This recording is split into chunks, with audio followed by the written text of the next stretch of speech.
I'll run then. So now we've got some of the basics out of the way.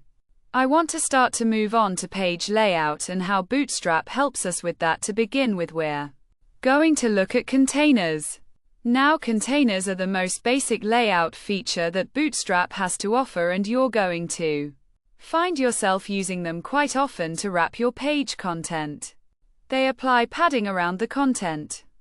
They give it a max width, depending on the device or browser width, and they can also center your content on the page in a central column as well. They're also required when you're using the Bootstrap grid system, which we're going to look at later on.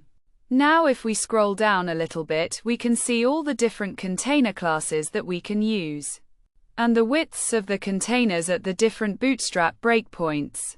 So, for example, using the most basic container class, we can see the widths of the container at all of these different screen sizes.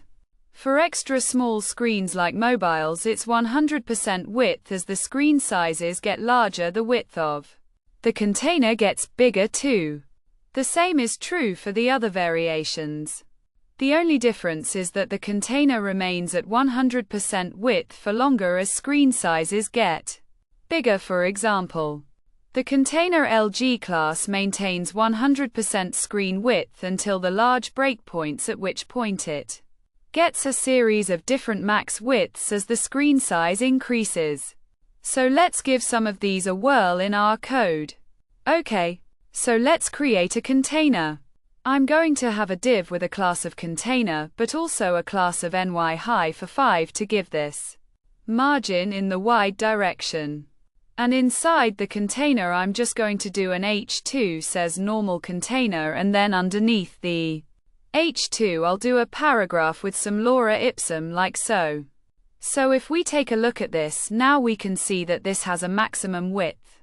It's not taken up the full width of the page of here. We have a big gap on the left and a big gap on the right. So it's centralized this bit of content into some kind of central column with a max width. Now if we make this smaller, then at some point it's going to click into a new central column in the center. You saw that then right at this point right here, the max width gets smaller, the breakpoints, and as we go down it does the same thing until we get to a small size screen, at which point it just goes to 100% like that. Okay, so if we take a look at this inside the DevTools, let me grab this container, we can see that this has got a max width at the minute of 960 pixels, and if we hover over that, we can see over there on the left it's 960 pixels. So that's the basic container, and when we scoot it down, that max width changes to 720 pixels in this case, etc. So that's the container, right? But I said we had these other kinds of containers that we can apply different classes to say they should be 100% width up to a certain screen, and then they start to go to these different max widths. So let's give a few of those a try. So I'm going to say div container again, and this time it's going to be container-fluid. So this container fluid thing right here, this is always 100% of the device or browser width, and we'll see that h2 fluid container. Let me kind of spell this no container and then paragraph lorem 30, save that and preview, and we can see now. Let me get that off. This is always 100% of the width, right? So as we scoot forward, it doesn't click into new max widths. It's just always 100% width. So that's a fluid container. Now let's try something else.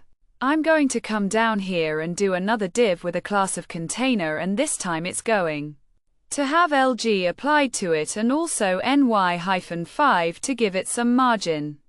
So h2, and we'll say 100% width until LG screens, then it becomes a container with different max widths. Let's do a paragraph down here, so we'll say p and then lorem 30 and tap save that and preview. So it's 100% width if we start from the bottom right here. Notice this bottom one. It's 100% width at the moment. It still is. So not like this one at the top where it's jumped into a max width, it's still 100% width at this point. We make it a little bigger, still 100% width, and when we reach a large screen at this point, then it jumps into a max width the same as this top one, and now it's going to behave the same way as the top one. Alright, so that's the container LG. Let's do one more example. I'm going to come down here and say div, container-xl and also ny-5 and then inside here nh2 that says 100% width until extra large screens, then container max widths. So let's do a paragraph tag as well. Lorem 30 and save this, and if we preview now from mobiles first, so 100% width, yeah, the bottom one. The same as the rest. If we scroll, at which I'll rather make it bigger, then it's still 100% width. Now this one right here is jumped into a central column at the large break point, but this one is still 100% width until the next break point right here, and then it jumps into a container. Okay, so that's containers, my friends. I'm going to be using them as we make our design in the future, just to put our content into a central column on the page, and so that it's not always 100% width.